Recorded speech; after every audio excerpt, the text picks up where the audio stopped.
We've all had the experience of working on a computer when suddenly everything grinds to a halt. That spinning wheel appears, or the storage full warning pops up, and suddenly, no matter how many times we click, nothing moves forward. The machine hasn't broken, it's simply reached capacity. Nothing else can happen until space is cleared and it updates. And for many people here, listening to this will resonate. This is really the model of chronic illness. This is exactly what your nervous system is doing. Symptoms like fatigue, brain fog, anxiety, dizziness, gut issues, CFSME, or even total freeze. These are states that are not random malfunctions. They are the ways that the body is showing that storage is full. The storage drive is full. And the system has accumulated too much unprocessed material, emotional charge, trauma fragments, shadow material. And until this backlog is dealt with, it won't let you use the machine. And in this sense, chronic illness is less about failure, less about illness as such, and more about buffering. It's the body's version of the spinning wheel, that buffering signal, and it's an intelligent signal that says, stop, make space, clear what has piled up in the backlog, so we can then again move forward. And it's a backlog of the psyche. Carl Jung once wrote that the psyche is a self-regulating system, which of course it is, like most things in nature.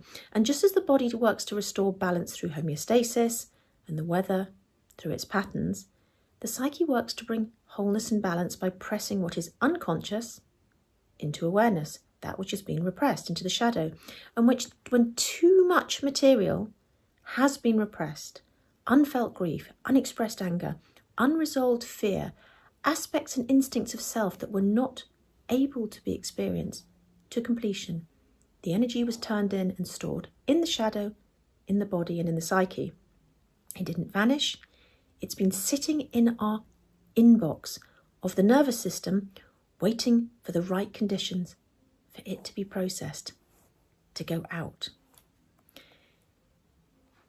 In traumatic moments, traumatic events, or childhood where we didn't have the safety or the support to feel and metabolize overwhelming emotional charges, the nervous system, brilliantly protective, pushes them down so that we can carry on. It holds them. It will wait until we get to a safe place to discharge the charge. But for many people, as the decades pass, the backlog grows and we don't know what's in there. And it just gets bigger and denser and heavier. And what was once adaptive, buying us time to keep us safe in that moment so that we could later discharge it, has now become a problem, has now become a burden, because the storage is full. It's taking our energy, it's using resources, and it's denying us our true self and our emotions, and of course, our ability to regulate. Neuroscience confirms this picture. Traumatic memory isn't stored in neat verbal files like ordinary memory. Instead, it lodges in the body and the limbic system as fragments of sensation, emotion, and implicit memory. The amygdala, the hippocampus, and stress circuits keep it on standby, ready to resurface if the conditions ever allow it completion, which is why we have to become allowers to permit and support this process. Until then, it just waits, draining the system, holding the charge like dozens of open programs running on the background of a computer. This backlog, invisible for so many years, doesn't stay invisible forever. Ultimately, it just becomes too dense, too full, and it manifests through the body. It's so full, it has to discharge somehow. And so we get symptoms. Fatigue is the system slowing down to conserve resources. Brain fog is the equivalent of a computer freezing because RAM is maxed out. Dizziness, panic, dissociation. These are the spinning wheels, the signs that the nervous system is trying to process too much at once. No more in. We are full. We are already dealing with this stuff. And it's not only motor function that's affected, but cognition itself. People in these states, and people when we're in flare states integrating, often find that they can't plan, remember or think clearly. This isn't actually something going wrong. It's the system saying no more input until we've dealt with what's here already. And we're busy updating that stuff from the shadow that you've just allowed within a schedule to go through. We don't have the resources for you to do other stuff. And this is why pushing through so often makes it worse. Just as forcing a computer to run more programs when the hard drive is full ultimately leads to crashes, pushing yourself in a buffered state creates anxiety, intensifies symptoms, and of course increases the allostatic load, which is already at max capacity. And here's where things get extra complicated. In earlier generations, there were more natural pauses in daily life, long walks, walking to work, walking to the shops, waiting in silence, evenings without screens, sitting on a bus. These gaps gave the nervous system quiet, forced moments to digest fragments of experience, to do this updating, clearing up the backlog. Unfortunately now, every spare moment is filled. We carry small computers everywhere, and as soon as discomfort arises, as soon as the charge comes to consciousness to complete, the reflex to reach for a phone, a scroll to distract, and the exact moment when the system is trying to bring an old file to the surface to process, to give us more space, to resolve the very problem we think we're experiencing, we shove in more data. It's like an inbox that's already overflowing, where every time we try and clear a message, you receive 10 more. And this constant inputting means that not only is the blockage vast, but we rarely give it the conditions it needs to complete. Add the fact that the surfacing material doesn't feel pleasant. Doesn't. We know these are our symptoms. Pressure in the head, anxiety in the chest, nausea, trembling, all of these things. So that just increases the temptation to distract even more. And avoidance feels better in the moment, in the short term, but every avoidance is another message sent to the back of the queue. And what's crucial to understand, therefore, is that buffering is not a malfunction. It's intelligence. It's holding, bit by bit by bit, at our capacity, waiting for us to allow this material through. Your psyche and nervous system have reached a point where the backlog must be cleared if you have a chronic condition, and the system will not let you move forward until this happens. Your nervous system is full with old emotional charge. It's so full. It's holding it. It's stuck, frozen, holding all of this stuff. And meanwhile, those emotions, until they're able to complete back into consciousness, are being denied their rightful place to re-regulate. They should be moving through in flow constantly rather than just being stuck, congested in this backlog. It's a brilliant system, albeit an incredibly uncomfortable one. And if it didn't force us to stop, we would keep distracting and putting more and more stuff in forever, keep saying we won't feel that, we'll feel it later, and just carry on. And chronic illness is the intelligent way the system is saying, no more avoiding. Now, this is unavoidable. It's time to process what's been waiting all along. And from a Jungian perspective, this is individuation in action. The shadow, everything we've denied, suppressed, rejected, haven't felt, is now demanding recognition to complete. Remember, your emotions, these are real things. This is real energy. This is not just a conceptual idea. This is energy and life force. It is trapped. You can feel it, even if you're fatigued, buzzing in your body, waiting to come through. And foolishly, people think, oh, I'll just kind of release it if it's something to be got rid of. No, you have to make the space for it to move through. Otherwise, it will just go round again. So until we allow it, until it comes to consciousness and is allowed to move through, it's not just sufficient for it to come to consciousness, because that's what we're experiencing now as symptoms. That's what people experience when they do perhaps ayahuasca or breath work or forced emotion releases. They've got it there. That's the easy bit. We've got to move it through now. And that means we have to allow the flare, the completion, as it metabolizes through the system, finishes what it started, comes to conclusion, and it's done. And so few people understand this second phase. This is really, really, really important. Jung warned, what we suppress, what we don't feel, will direct our life, and we'll call it fate. And we don't know what's in there from a conscious point of view. It's thick, it's dense with vast amounts of material we cannot even have any idea about. This is why when people say, oh, I don't have any repressed emotions. Well, if they weren't repressed, you wouldn't know, obviously, because that's the whole point of it. And you can guarantee in which case they do. Chronic illness, therefore, is one of the most potent ways the shadow makes itself known. It will erupt through the body, finally, because it just can't take any more. It's like that holiday suitcase that you've sat on and it's just going to explode. Too many things in, the tipping point, that last drop, the wafer thin mint. And it just as it comes into consciousness, it freezes us quite literally until we acknowledge and allow what lies beneath to move through, to be felt in the body, to be allowed. And from a neuroscience perspective, this is the body's attempt at trauma completion. Peter Levine and Bessel van der Kolk have shown that trauma heals not through erasure, but through allowing the body to complete the defensive responses that were once interrupted. The result will be shaking, trembling, motor responses, waves of heat, sensation.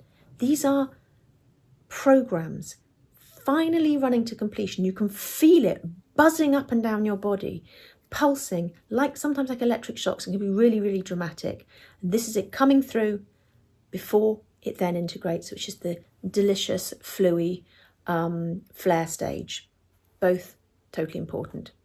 And buffering is the prelude to that, to this process. Think about what happens when your phone or your computer storage is full. You can't take new photos, you can't download updates, you can't save new files. The device isn't broken. It's just telling you, you need to clear space because we have finite storage. Chronic illness works in exactly the same way. The fatigue, the brain fog, dizziness, anxiety, shutdown are storage full warnings. And this is mind-body storage. This is not just a biological thing that we're dealing with here at a symptom level. This is a vast repository of material, most of which we have no awareness of. The system is not letting you go forward because the past must be cleared first. And this is why people so often describe it like being stuck, being frozen when we're in freeze state, dorsal vagal shutdown. It's frozen, waiting for us to make space to prove that we can allow it before it lets it through, because it doesn't want to flood us or overwhelm us or, in fact,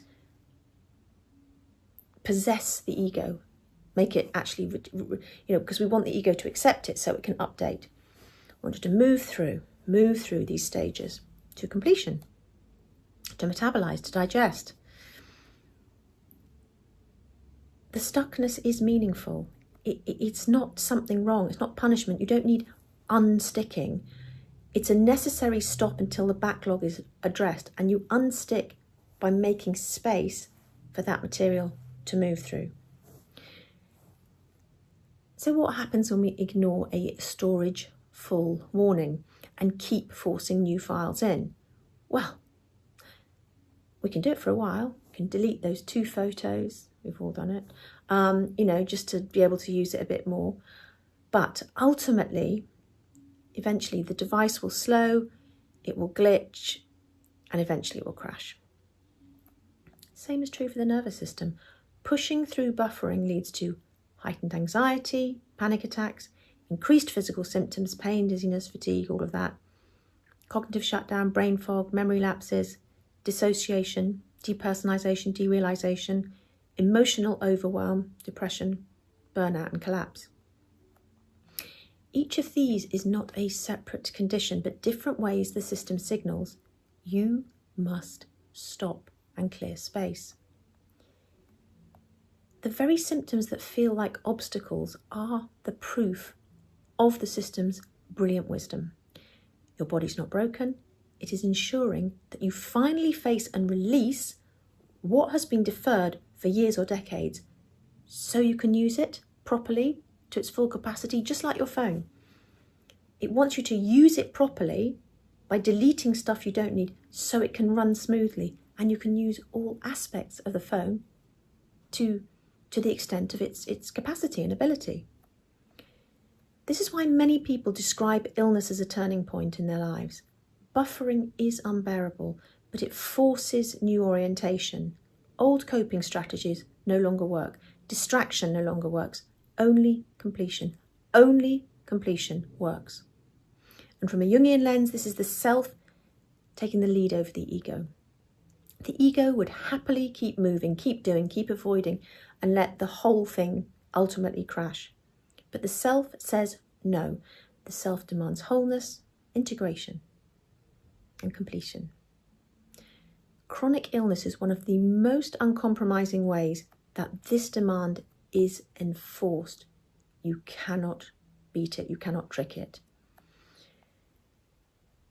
So we need to learn to start seeing symptoms differently in this light. And if you can begin to see your symptoms not as enemies, but as cues, the whole landscape shifts. Fatigue is the system forcing stillness so fragments can surface.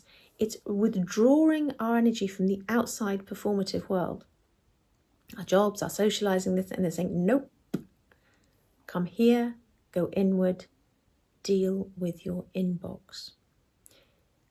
Brain fog is cognitive processing just slowing. It's choking up, saying no more in, so the nervous system can run its updates and recalibrate the system. And anxiety.